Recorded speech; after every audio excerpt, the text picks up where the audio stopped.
All right, welcome back. We are at module 5, and today we're going to be talking about the funding side of entrepreneurship, of a social enterprise. So, up until this point, you've identified a problem, you have a business model, you have a solution, you've perhaps created your MVP. Now, let's talk about the money, right? What does it take to make this business grow and really get to that next level? And why funding? Well, there's three main reasons why a startup needs money, right? Number one is cash flow challenges. Sometimes it takes longer to receive money from customers, or um, you know products take longer, or I mean, there's a lot of reasons why you may face cash flow challenges, and we're going to get into them. Another reason is capital investment. So let's say you want to buy an office building or you want to buy machinery, equipment. And the third is lengthy product development cycle. So depending on what your solution is, it may take a lot of money for R&D. It may take money just to create and develop that product. I'm currently in the process of developing an organic chip line, and I can tell you that R&D and finding a contract manufacturer and securing a 3PL so that I can ship the product, it's a process and it takes time. And for that reason, there needs to be certain money allocated to that. Your startup costs. So what's it going to cost you to run this business? You can do a simple kind of a brainstorm first to start with what you think, but also there's industry standards, and you can look at what similar businesses need to start. You also need to plan for ongoing operational expenses and factor in growth and scaling costs. And also identify the amount of cushion for unforeseen events. In entrepreneurship, there will be unforeseen events. And I can tell you that running out of cash or running low on cash can add a lot of unneeded stress. So it's always good to have a buffer. So, what are the typical startup costs? Well, you have legal and administrative. So, let's say you're creating an LLC, you're going to have to pay for attorney. You might have to file, patents or trademarks. Also, facility and equipment costs. Now, we've gone through the process of doing an MVP. So to this point, you've kind of figured out your product market fit. So now you're ready to scale and really, I guess, let's say go big, right? So there may be facility or equipment costs, inventory or raw materials, like I was sharing with our chip brand. We need to load up on inventory. And some of these, for example, I'm working with a manufacturer, and because it's a chip, there's minimum order quantities. Some people tell you that you need to produce 25,000, 50,000 units just so that they'll be able to make your product. You have marketing and branding. That's your logo. That's the feel of your brand. That's a website. Human resources and staffing if you want to bring people on. And then technology and software. So apps, subscriptions to tools, things like that. So how do you prepare, right? Before just going out and getting money, how do you think ahead? Well, one is you want to develop a viable business model, and we've kind of gone through some of that process through the MVP. You want to demonstrate traction and market validation. So when we were doing the cookie company that I mentioned a while back, by the time we actually went out to do like a friends and family funding round, or by the time we even pitched Shark Tank, we already had traction. We almost had $1 million in sales. So there was proof of product market fit. If you're preparing for funding, you also need to talk with potential funding sources, build relationships with investors, with bankers, and you need to prepare a solid pitch and financial projections. You need to be able to tell a story so that people will be able to fund you. Because when it comes to funding, a lot of times they're not even funding the business model itself, they're funding the founder. So, how do we create a funding strategy? Well, in this module, we're going to go through a lot of different options. So, based on that, you're going to want to create your mix of funding. Is some of it going to be personal funding, like your personal accounts? Is it going to be credit cards? Is it going to be equity, friends and family? Um, then you want to be able to craft your compelling pitch and storytelling. You also need to be able to manage the funds and be able to track metrics and track cash flow. And you also need to have a timeline for securing funds. So let's say you're trying to raise $500,000, $1 million. It doesn't necessarily mean that you need it all or will get it all in a lump sum. A lot of times this comes in phases based on what milestones you are setting for your business. So what are the types of funding? Where can money come from? Well, the lowest hanging fruit is your own money, personal savings, family and friends.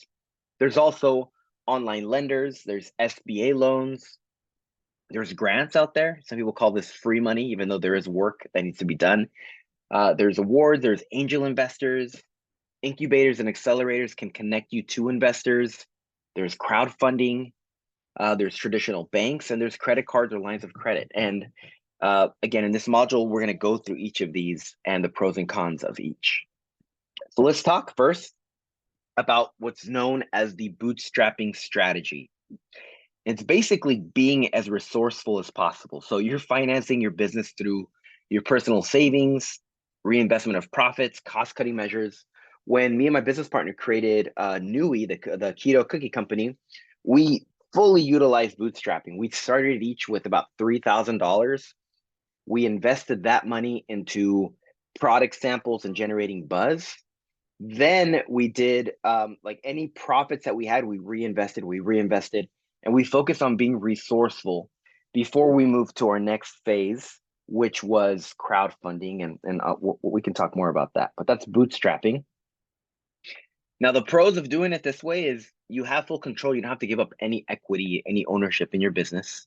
You avoid debt or dilution of equity. You also develop resourcefulness. I have come across a lot of companies who got funding, and because they got funding, they were reckless with their spending. So they just focused on like vanity metrics, right? On customers acquired or revenue without focusing on costs, without focusing on really tightening the screws. So ultimately they ran out of money and they went out of business. So if you do bootstrap, it's kind of like a mindset, and you want to make sure that you're maximizing what you're getting for your money. So it's not just revenue, it's achieving profitability, because if you're not profitable, you run out of cash and you run out of business. The cons though is it's slow. It's slower, right? If you're competing against somebody that has $2 million, $3 million in funding, they can hire people faster, they can make more mistakes, they can run faster, they can invest, they can break things, and they can scale faster than you can with limited resources. There's personal financial risk if you're personally guaranteeing some of these like loans or things like that, especially if you're a startup. A lot of times banks won't lend you money unless you personally guarantee the loan, meaning that if you go out of business, you are still liable for that debt. And a lot of times, if bootstrapping is working, you will get to a point where if you really want to get to that next level, you should seek external funding. And it's a mindset shift that sometimes doesn't happen when it should. If you want to do bootstrapping, start with the lean business model and the MVP that we talked about in the earlier modules. You want to focus on being resourceful by perhaps working with contractors, remote work, virtual assistants.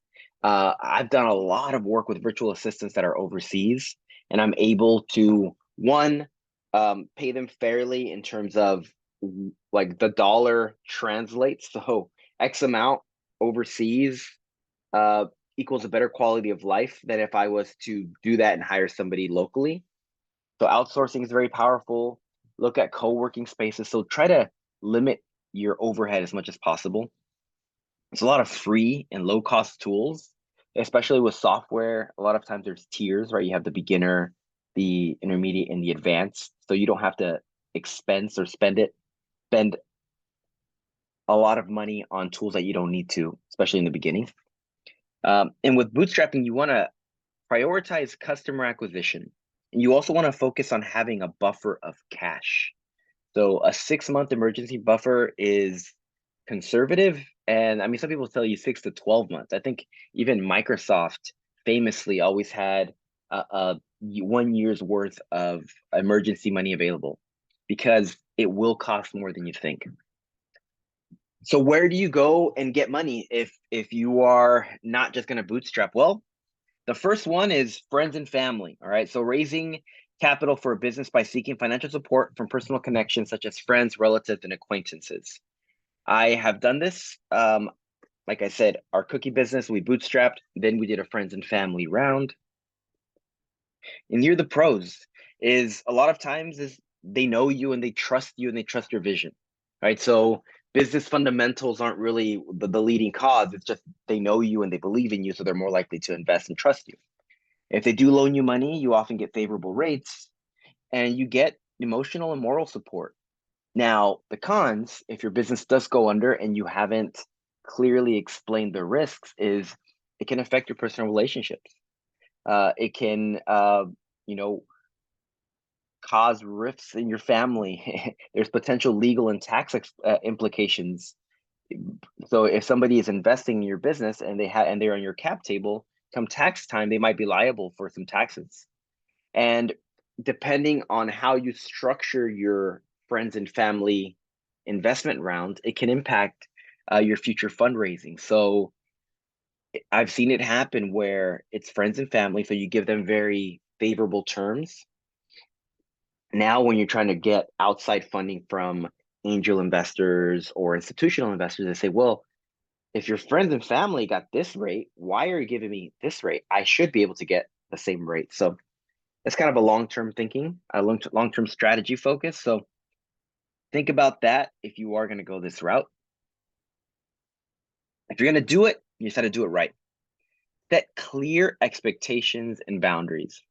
So when I did my friends and family round, um, I talked about how long it would take to potentially get your money back. I also talked about the fact that it was very risky and um, you know, this isn't a like a slam dunk, right? There are risks.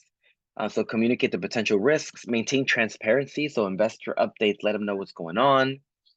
Try to keep your business and your personal relationships separate. So business time is business time is family time. You don't want to be talking about business at the family barbecues.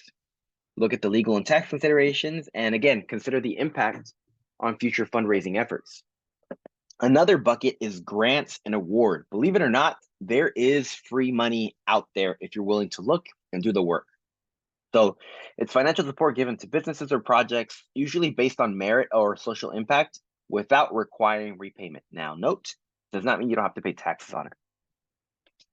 So there are local, national, and international grant opportunities. There's competitions, there's startup pitch competitions.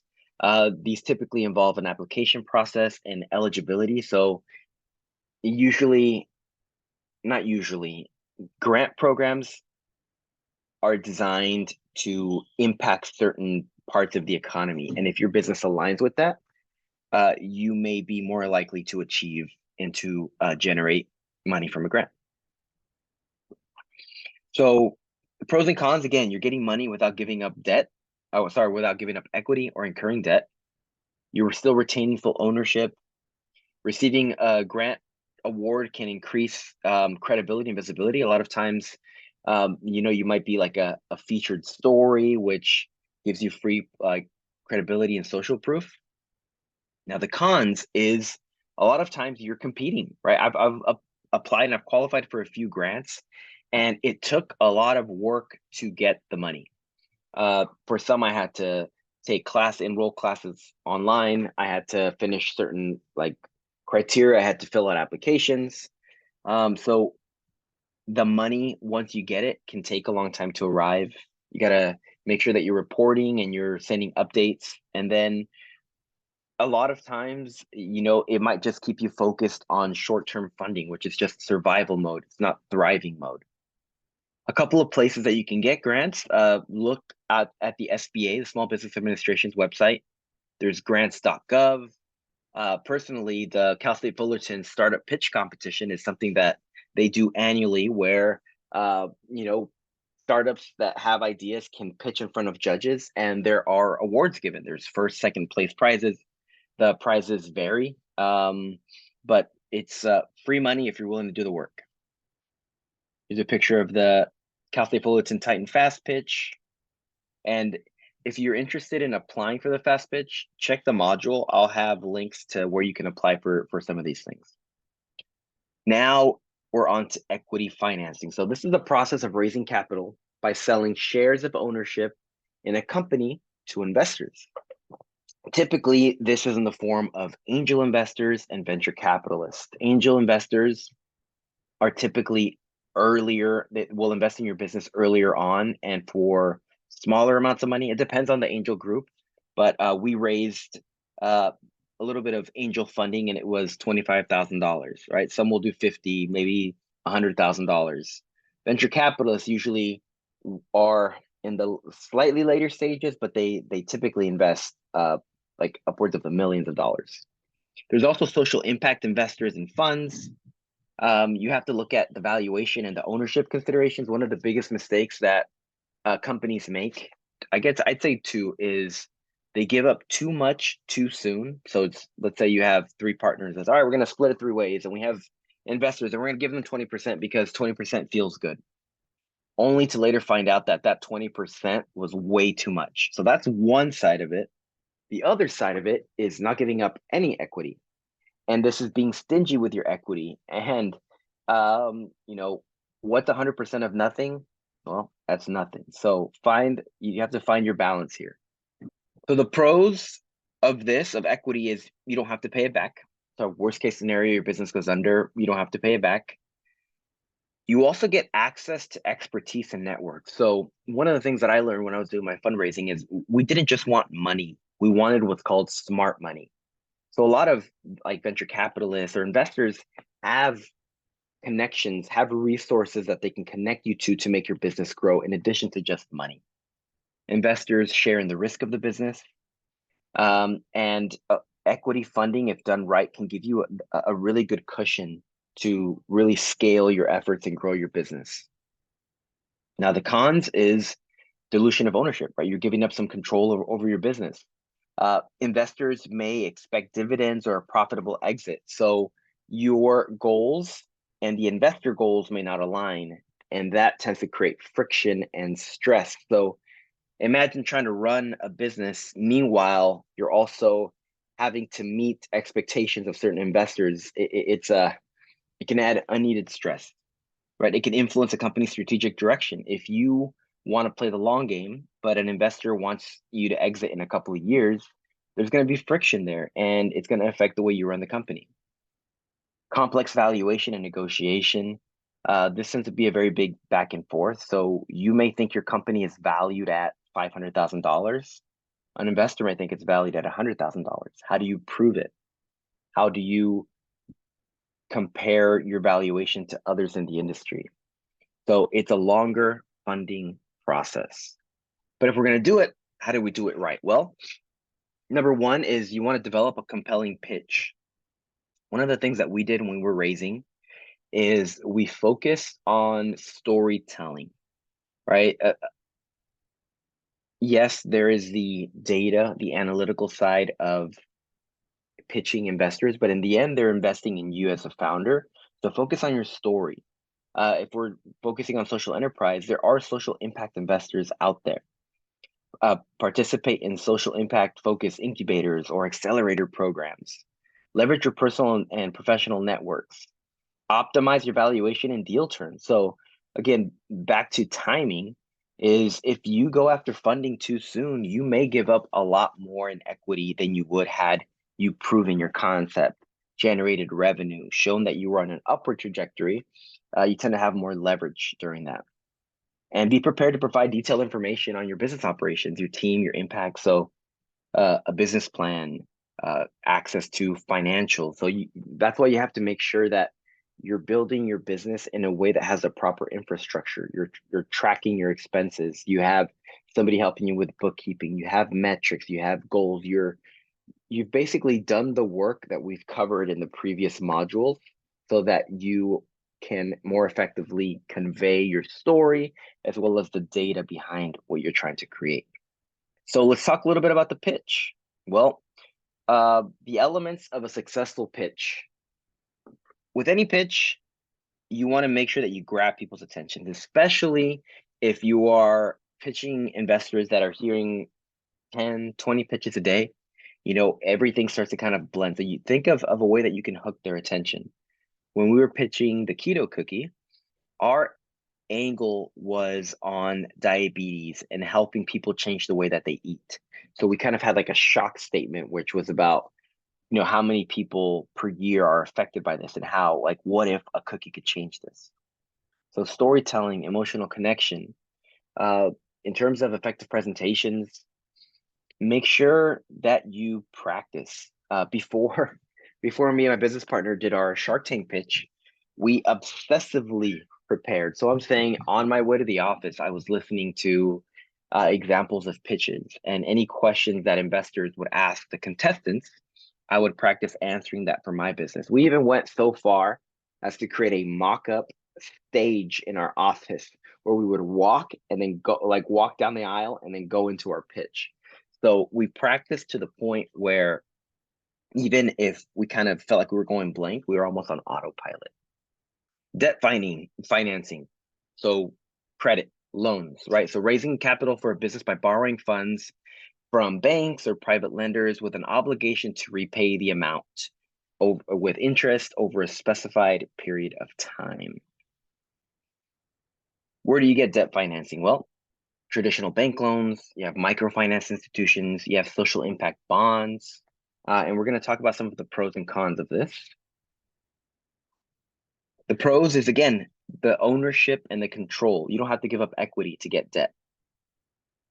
Interest payments on business loans are typically tax deductible. You have predictable repayment terms, which means you can forecast them out in your cash flow, which enables you to be able to plan and forecast better. And you build credit history, which, if you do it right, will allow you to be able to borrow even more money in the future. Now, the cons is you got to pay it back. It can create cash flow challenges, especially during slow periods or downturns. And that's the thing, is with any startup, a lot of times, business can be cyclical. So if you don't have enough buffer and you still have payments to pay your creditors, that's where a lot of challenges can arise. Collateral requirements. If your business is new, you don't have assets, you don't have credit history, many banks are going to ask you to personally guarantee these loans, which means you put your car on the line, any personal assets you have, so that worst case scenario, if it doesn't work out, they can come after your personal assets to collect. Business loans tend to have a higher cost and it's limited growth, right? There's only, compared to equity investing or equity funding, debt funding tends to be a smaller amount. So debt financing strategies. One is assess your financing needs and capacity. Evaluate the impact of loan repayments on cash flow. Consider various debt options. So are we looking at short-term lines of credit? There's creative financing like invoice financing. Look for lenders with a focus on social entrepreneurship or mission-driven businesses. You can look at government-backed loans such as SBA loans, which tend to take a bit longer. Just the application process tends to be a little more complex. So you can reach out to the SBDC, the Small Business Development Center, to help you with that. Be prepared to have a solid business plan and financial projections and negotiate favorable terms and rates. Then a slightly newer form of funding is called crowdfunding, and it's basically where you raise capital for your venture by collecting small amounts of money from a large amount of people, typically through online platforms. There's a couple of ways to do this. I'm going to talk more about the product-based crowdfunding, which is where you generate, where you kind of pre-sell product. And then, so with my last company, me and my business partner raised over $100,000 through Kickstarter. That's the type of crowdfunding that I'm going to talk about. So, like I said, there's donation, there's reward, equity, and debt-based crowdfunding. I'm going to talk to you about the success factors for creating a crowdfunding campaign. There's also peer-to-peer lending platforms and the best practices for online fundraising. So the pros, you get access to a large pool of customers and investors. So if you are on, let's say, the Kickstarter platform, you are like on an Amazon.com, right? Where you get eyeballs that you normally would not have received. One of the things that we did when we did our crowdfunding campaign is we set it up in a way so that when we launched, we got a big influx of orders, which triggered the algorithm to put us on Kickstarter's recommended campaigns, which then I think our first campaign, about 50% of our money came through the Kickstarter platform itself. It also allows you to validate your business idea. If nobody wants to fund you on Kickstarter, on these crowdfunding platforms, maybe you don't have something people are willing to pay for. They can generate buzz and visibility for your business. A lot of times, news outlets or blogs will report on, exciting business projects and ideas. There's also no repayment or equity dilution with donation-based crowdfunding. It allows you to retain full control over your venture. One of the ways that you can strategize is with a donation-based crowdfunding is you want to incentivize people to help you reach your funding goals. So as an example, and I'll have links in the module to the actual crowdfunding campaigns that we did so you can see how we structure them. But I don't remember the exact number right now, but let's say if you help us reach $5,000 in total funding, we are going to unlock a new flavor, right? So people were rallying around this idea of unlocking a third flavor. I think the third flavor was going to be like a peanut butter or something. So you want to incentivize, and also doing this right will give you a solid base of customers that you can then launch your business from. So when we finished our first crowdfunding campaign, we got about 500 new customers. So imagine starting a business with a solid base of 500 customers. It's pretty powerful. Now the cons is it's time consuming. It takes a lot of resources. There's limited funding potential, right? There's very few crowdfunding campaigns that raise in the millions. It might not provide the sufficient capital for large scale projections or growth. And then you have to fulfill what you promise, right? So you got to make sure that your numbers are right. If you overpromise and you raise money, but now your costs are higher than expected, it could end up being a losing campaign. So how do you do it right? Well, first is choose the right platform and the type of crowdfunding. So think about your target market, your customers. Where do they spend more time? So one of the things we realized is because our target market was women, we were considering Kickstarter or Indiegogo. And we realized that more women are on Kickstarter than they are in Indiegogo, or at least at the time of our campaign. So that's why we chose that platform. You want to use storytelling, visuals, multimedia to effectively communicate your message. You want to offer attractive rewards or perks. Consider offering exclusive limited edition items. We did swag, we did shirts, and we did water bottles and stickers. So you got to make it exciting and offer people an incentive, almost a thank you for supporting you. You want to set realistic funding goals. So the thing about crowdfunding is if you set a goal that's too high and you don't hit it, you don't keep the money.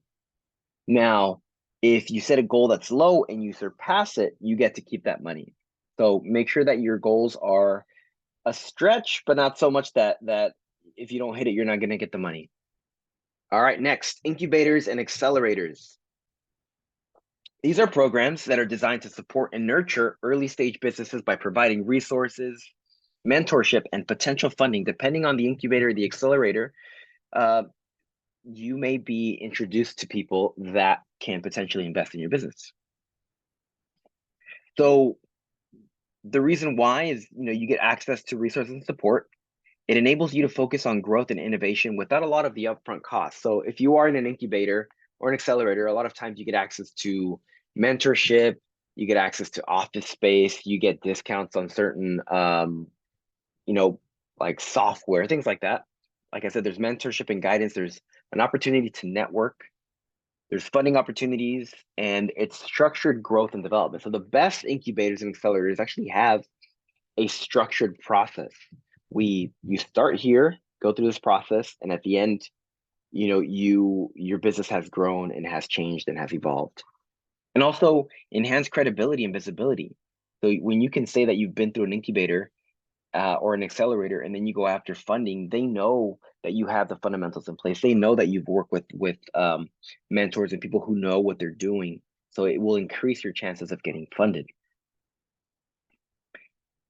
Strategies is identify incubators or accelerators that are focused on social entrepreneurship, prepare a strong application, engage with mentors and experts, network, and prepare for investor pitches. Now, personally, we have here the Cal State Fullerton Startup Incubator with a focus on social enterprise. And the way that we structure our program is we have 3 and 6 month residencies. We have weekly coaching with startup experts. You get VIP access to incubator events. You get to connect with, over 1,000 entrepreneurs, professionals, and investors. You get monthly feedback, and you get exclusive invitations to special events. So if you're interested in the Cal State Fullerton Startup Incubator, I encourage you to apply. Again, the link will be in this module. A basic principle if you want to get funding is you need to focus on networking. Okay, so build relationships with potential investors and partners. When we were looking for funding with our cookie company, we talked with a lot of other founders who then referred us to people who had funded them, because if I'm an investor, I want good leads. I want other businesses that I could potentially invest in. So talk to founders, focus on incubators and accelerators where they already have a lot of established networks, attend events, and so focus on networking. Once you've done these things, once you've digested this information, which again, there's going to be supplemental information in the module for you to dive deeper on these concepts, you want to make sure that first you're assessing your actual needs. Do you need money right now? If so, what type? What is your strategy? Try to diversify your funding sources.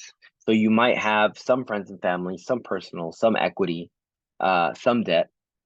Leverage your networks, be adaptable and flexible, and apply for incubators and accelerators. They make a big difference. So that is funding for social enterprise. I hope you took a lot away from this and you start developing your strategy.